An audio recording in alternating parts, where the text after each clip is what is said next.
Hi, everybody. Welcome to another edition of What's Poppin' in Podcasting. No longer live because Facebook decided to change their settings, but pre recorded, live to tape. How about that? That's even better. Next best option. I'm Maribel Quesada Smith, your co founder at BIPOC Podcast Creators. And I'm Tangia Alabaji Estrada, also co founder of BIPOC Podcast Creators. Welcome if you're new. Welcome. Thank you for joining us. I think we have some new people because recently we were traveling, we were abroad in London for the podcast show, which is something that we're going to be talking about today. So I'm really excited to share about our experience or talk about our experience and also welcome the new folks who have joined us since we were there. Yes, quite a few new people we met, a lot of new faces, had a great time in London. Definitely hope we can do it again in the future. Yes, yeah, and we're doing this. We want to talk about this because people have asked us in the community to let them know what the experience was like. We realize that many of you have not been to the podcast show because it's only been out, or it's only been going on for 3 years. So it's fairly new. A lot of us have met each other at Podcast Movement. So think of the podcast show as kind of like a podcast movement, but very global, like a little bit more, I guess I would say a little bit more international focused. Here in the US, sometimes we tend to be a little insulated and we kind of like are only talking about the things that are going on here. I So mean, to be fair, the US is quite large. that's why I was just gonna say that. Oh. I was like, it is a really big country, so it's kind of like a lot going on, a lot to the media is huge here, like the audience. I mean, when you talk about audience numbers, much bigger in the United States than in many other countries, right?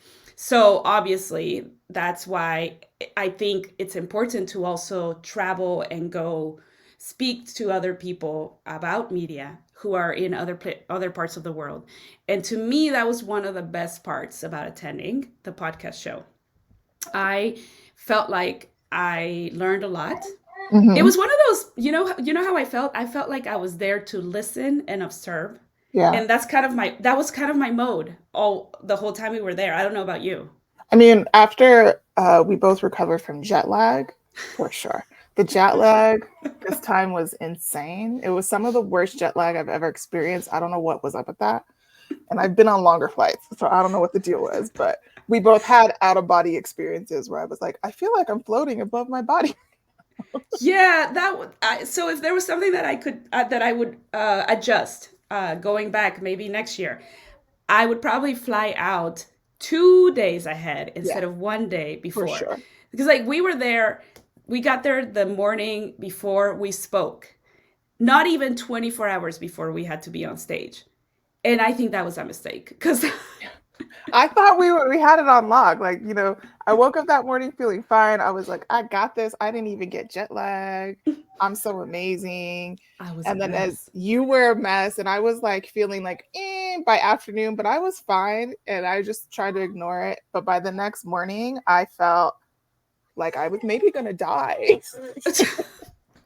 It was so weird. We just had bad jet lag. We were tired, we were nauseous. And we didn't even, it wasn't from drinking, because I will tell you this, the parties were fabulous. We went to a few of the gatherings, networking gatherings and parties, and they were really cool.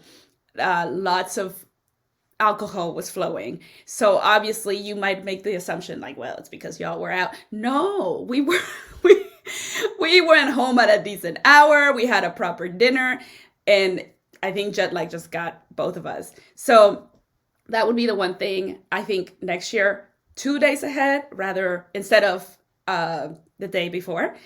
And one thing that I really enjoyed was just seeing a new space, a new area, a new venue. The venue was very cool. They chose very well.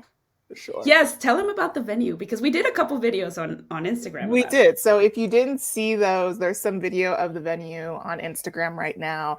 And it was an old cattle place. It was an agriculture hall used to sell cattle. Right. And then like around World War II or maybe before that.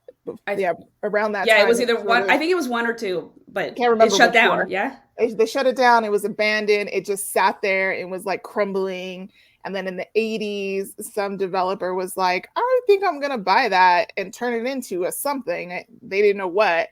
Bought it. And then over like a decade or something, they revamped it. And now it is a business venue. So like you walk in and it's an open hall, like the way it was originally built. But you go up one level and it's almost like a mezzanine level, like there's sort of a balcony situation happening, and those are all offices. It's like a co-working space. Yeah, well, no, because I would say they're more so like renting bigger right. areas, or like a more established business. Yes, so not like solopreneurs, but like small to mid-sized businesses, all on the second level, and then there's like meeting rooms above that. It was just a very interesting, open, really cool venue. And so I thought they chose really well in the way they had it set up. There were stages out on the floor. There were stages in individual rooms. So that was one of my favorite parts, the stages that were in individual rooms. So you know how at many conferences, you're in a conference center usually, and these centers have dividers between the rooms. They can make them bigger, they can make them smaller. In this situation, it was cool because they have these rooms kind of tucked off. So you have a hallway and then you walk into these rooms, but the hallway is one level up from the mezzanine area where like all of the exhibitors are. So when someone opens the door to come into a session, it's not super loud like it normally is at other conferences if it's right off of where the exposition is going on or the exhibitors are. So that I thought that was really nice. I also liked that they had rooms of all sizes. So they had like stages that were meant for 50 people, and then they had stages meant for 100, 200 people. And then they had the open stages. They had, I think it was two that I saw, like two open ones on the main floors. No, I think there were 4. Oh, I missed the other 2. No, you're right. Yes. There were a couple more back there, and they had beanbag seating back there. Yes, and they had headphones. Yeah, and they had headphones. So everyone could listen with their headphones if they didn't want to be distracted by what's going on around. And that was very helpful. Like, I know that people have complained about speaking in situations where you're in the middle of the expo and no one can really hear you, or you can't hear yourself. Well, that was figured out. Like, the audio was working, people could hear themselves, and other people heard them too. And it didn't disturb the flow of walk. Like, it wasn't distracting. It was nice. Overall, I give the podcast show a 9, maybe 9 out of 10. What about you? I think that's fair. I would give it, I think it's pretty hard to get a 10 in my book, but I give it that venue a solid 9 in the way that they had. Well, maybe an 8.5. I give it an 8.5. Okay. Just because the lighting in some of the rooms, like our room, it was dark. I couldn't see the audience at all, so I couldn't tell how they were reacting because it was just literally like talking to a dark room. Well, the lights were so bright, but then the room was kind of dark. It was like almost like being in a theater. Yeah. In a proper theater. I get what they were trying to do. It was like about ambiance, but in that situation it didn't really work well. And I think so I would give it an 8.5, but I think go ahead. What about the lounges? I loved that they had so many lounges up on the third level. They had all these lounges set up. So, and they were divided. So like a lot of companies sponsored these lounges. Like you had like Netflix, Spotify. Well, Spotify had a different one, but let's say Simplecast, Netflix, and different ones. And they were outfitted with nice couches and chairs, and some had tables that you could sit out and work at. You could have meetings there. You could just collaborate or network. And that reminds me, the speakers lounge was like a cafe. Fabulous. And they were like, can we get you something to drink? I was like, yes, you absolutely can. Thank you, Acast. Yeah. It was sponsored by Acast, wasn't it? Yes. Acast sponsored that. It was that awesome. Makes me think about the next thing is it's like the overall importance of the London podcast show, or Podcast Show London. I think that this is maybe the most important podcast conference happening moving forward. The number of top tier leadership of the major companies, they came in force. They were definitely there. Not that like the indie podcaster needs to worry about that. Sorry, Rio has entered the room, so there's gonna be some background noise. Well, I'll take it. I'll take this point because I do think that it is incredibly important.